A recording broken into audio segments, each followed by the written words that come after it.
Mapagpalang umaga po sa bawat isa na nandito. At ang koro po ay maghahandog po ng tanging bilang na may pinamagatang magpatuloy ka.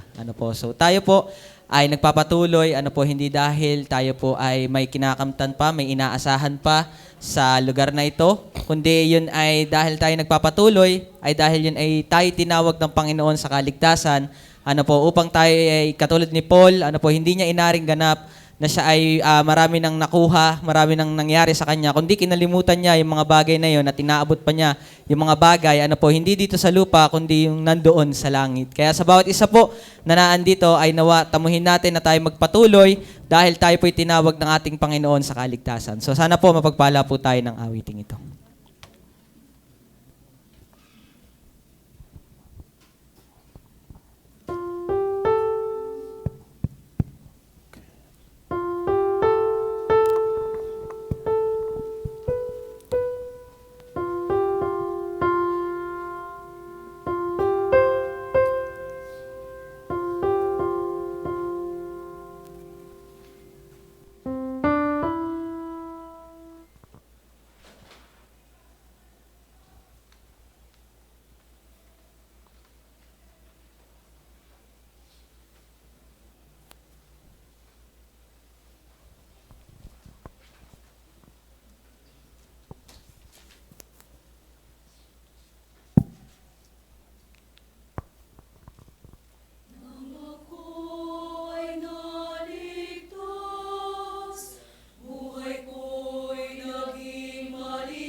Magtiwala